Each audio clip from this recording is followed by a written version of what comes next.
I did not raise my voice.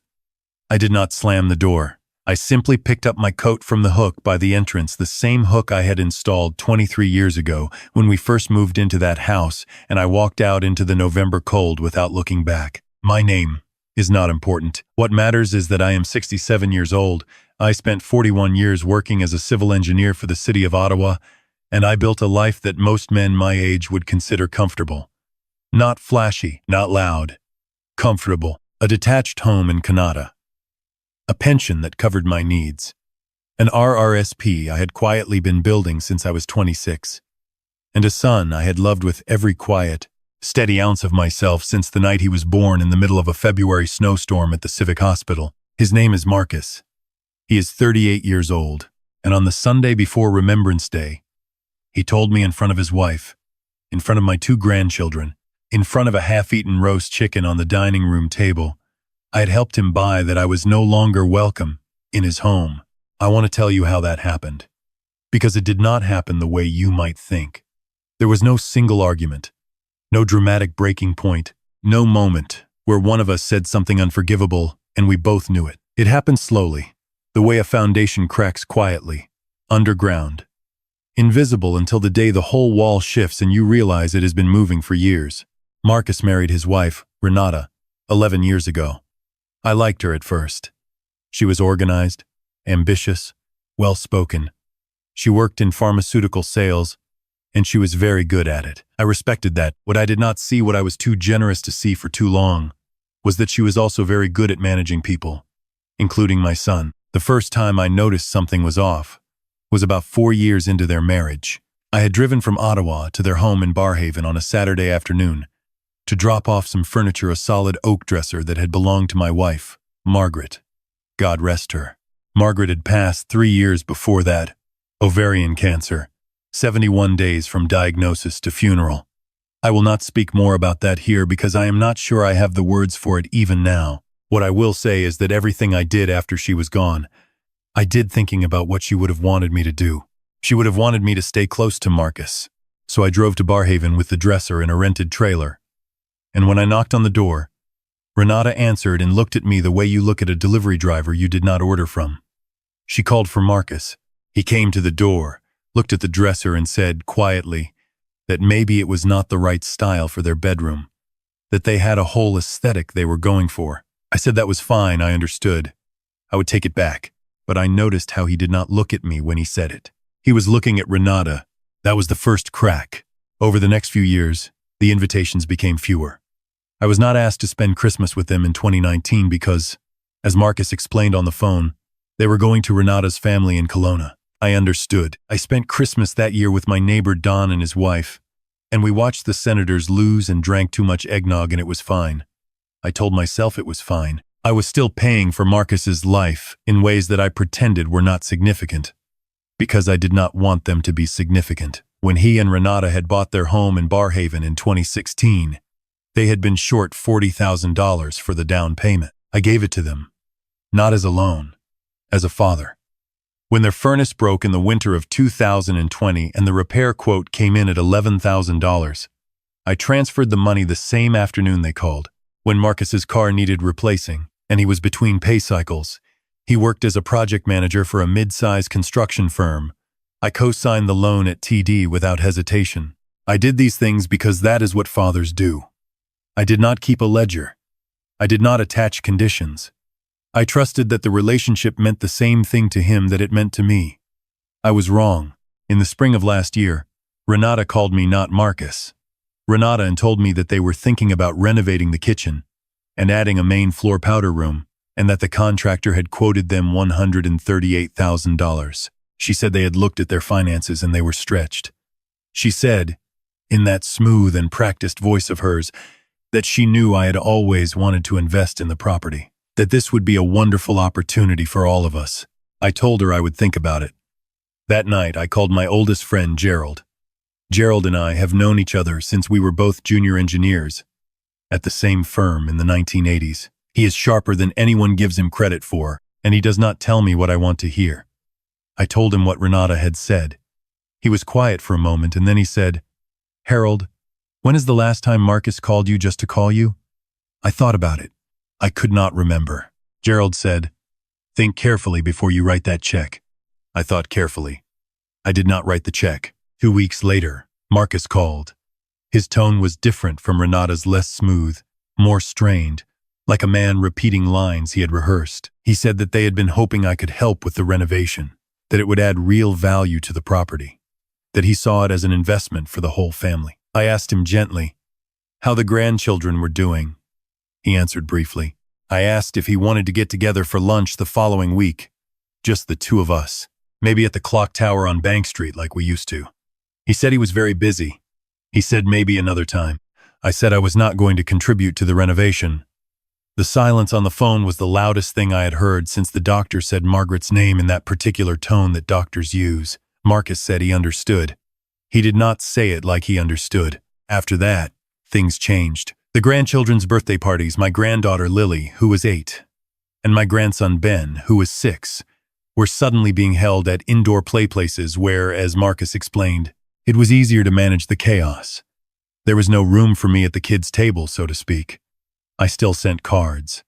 I still sent gifts from Scholar's Choice and the toy section at Indigo. I do not know if they received them with any context about who sent them.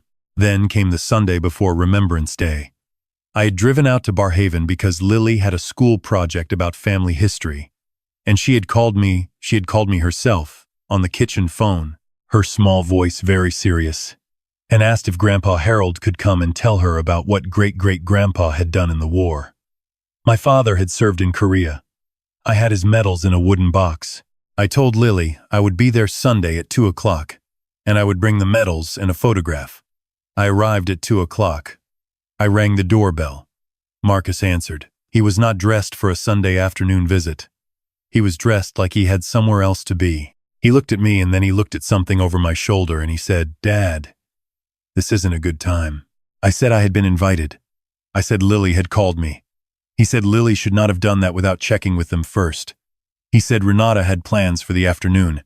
He said, and here his voice dropped, like he was reading from a document he was ashamed of, that they had been doing a lot of thinking lately, and that they felt it would be better for their family if we had a bit of space, that my visits created tension, that they needed to establish their own routines and their own boundaries. I looked at my son. I looked at the face I had watched grow from a red and screaming newborn into a man who once, at age 9, had cried into my shoulder for 20 minutes after his dog died, and who I had held without saying a word because sometimes that is all a father can do. I said, "Is this what you want, Marcus, or what Renata wants?" He did not answer. I said, "All right." I picked up my coat. I walked to my car. I sat in the driveway for a moment, and I looked at the house.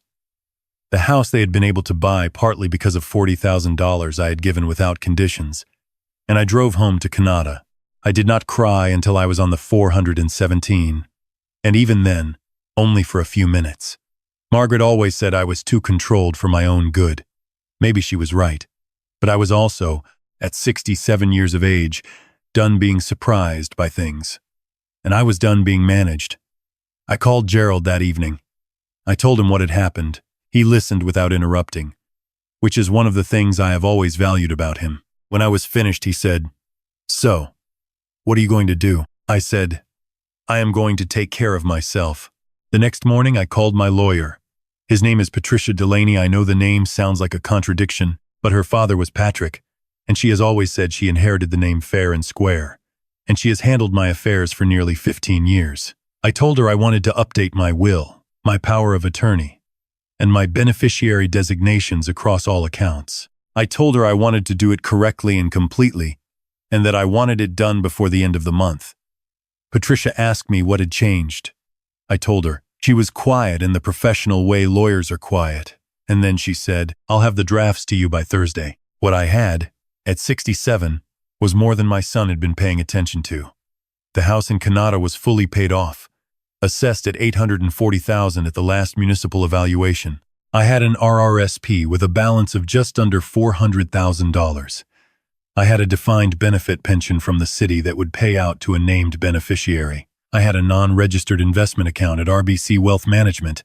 I had a small rental property in Carlton Place that I had purchased in 2009 and that now generated a modest but steady income. Marcus knew some of this. He did not know all of it, because I had never felt the need to present my finances as a document for his review.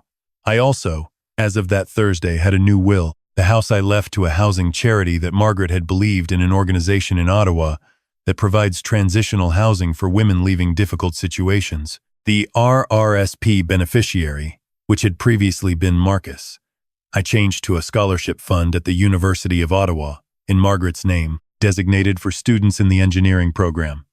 The rental property I left to Gerald, with instructions to use the proceeds however he saw fit. For Marcus, I left a letter. I will tell you what it said in a moment. I also, with Patricia's guidance, reviewed every financial connection I still had to my son. The co-signed car loan at TD was the one remaining active entanglement. Patricia advised me to contact TD and request removal of my name as co-signer. They informed me this would require Marcus's participation and likely a refinancing. I sent Marcus a formal letter through Patricia's office, advising him of my intention to remove myself from the loan and requesting his cooperation within 30 days. I want to tell you about the call I received 9 days after that letter arrived. It was Marcus. He sounded different. Not the rehearsed, flat voice of the Sunday visit. Something else. He asked if we could talk. I said yes. He came to the house in Canada, came here. To me. For the first time in over a year, and he sat in the kitchen where he had grown up doing homework and eating Margaret's oatmeal on school mornings, and he looked like a man who had recently discovered that the ground beneath him was not as solid as he thought. He said, Renata was upset about the letter from the lawyer. I said I imagined she was. He said he did not understand why I was doing this. I put down my tea. I said, Marcus, I was not invited to your daughter's project about family history. I stood on your doorstep with your grandfather's war medals in a bag, and you sent me home. I have given you everything I had to give for 38 years. And when I did not give you $138,000 for a kitchen renovation, I stopped being welcome at your table. I need you to understand that I see what happened. I am not angry. I am clear. He was quiet for a long time. He said, Renata thought. I said, I know what Renata thought. I am asking what you think. He did not have an answer ready for that. I could see him looking for one, the way you look for your keys when you are already late frantically, in the same places, not finding them. He asked if I would consider changing the will. I said the will reflected my wishes and my values and I was comfortable with it. He asked about the cosign removal. I said I was moving forward with it, and that his cooperation would make the process smoother for both of us. He sat there for another half hour. We talked, actually talked, for the first time in years. Not about money, about Margaret. About the summer we drove to Cape Breton when Marcus was 12, and the transmission gave out outside Antigonish, and we had to spend 2 nights at a motel that smelled like a fish market. And we laughed about it for years afterward. He cried a little. I am not going to pretend I did not feel that. But I also knew, because I am 67 years old, and I have watched people my whole life, that he was not entirely there as my son. Part of him was there as a man who had just learned that his financial future looked different than he had assumed. And I needed to know which part of him was capable of being reached. So I did not change the will, not that day. What I did do was make him a proposal. I said I would revisit the terms of the will in 1 year, at Christmas of next year, if we had genuinely rebuilt our relationship. Not a performance of a relationship, not Sunday dinners arranged like business meetings. Actually rebuilt. That meant he called me when nothing was wrong. That meant Lily and Ben knew who I was. That meant he made his own decisions. He agreed. He said he would try. I said trying was not the same as doing, but that I would take it as a start. He left that afternoon, and I stood at the window and watched him pull out of the driveway. The maple in the front yard was bare, all the leaves down, the branches dark against a white November sky. And I thought about Margaret, who had planted that tree the year Marcus started school because she wanted something that would grow along with him. It had grown. It was still growing. It would be there long after both of us. I went inside and made myself another cup of tea. I sat at the kitchen table where 40 years of this family had happened, homework and arguments and birthday cakes. And the morning I told a 9-year-old boy that his mother was not going to get better. And I thought about what it means to love someone without losing yourself in the process. I had spent too many years believing that generosity meant self-erasure, that being a good father meant having no edges, no limits, no point at which I said, "This is where I end and you begin." Margaret had tried to tell me that, in her way. She was always better than me at knowing where she stood. I know now. I am 67 years old, and I know where I stand. The letter I left Marcus in the will, the one Patricia drafted with my words, says only this: that I loved him from the moment I first held him in that hospital room during a February snowstorm, that I loved him through every year of his life, including the ones that were hard, and that everything I had I built thinking of him and his mother and the kind of man I hoped he would become, that I hope he does become that man, that I believe he still can, and that the greatest thing I can leave him is not money, but the knowledge that love does not mean accepting whatever you are given. That dignity is not a thing you lose when you are patient, but it is a thing you can give away if you are not careful. I signed it. Your father, Harold. Christmas is 6 weeks away. Marcus has called 3 times since November. The last time, Lily got on the phone and asked if I was going to bring the medals at Christmas so she could still do the project. Just for herself, not for school. I said yes. I said I would bring them and tell her everything I knew about her great-great-grandfather, who walked into a cold he had never imagined and came home changed but whole. She said, "Okay, Grandpa, I love you." I said, "I love you too, sweetheart. Every single day. I do not know what December will bring. I do not know if Marcus is changing because he wants to or because the ground shifted under him. Maybe both. People are complicated. Fathers know this better than anyone. What I know is that I am not waiting to find out who I am allowed to be. Not anymore. I built a good life. I loved a good woman. I raised a son who still has the chance if he chooses it to be the man I always believed he could be. The rest is up to him.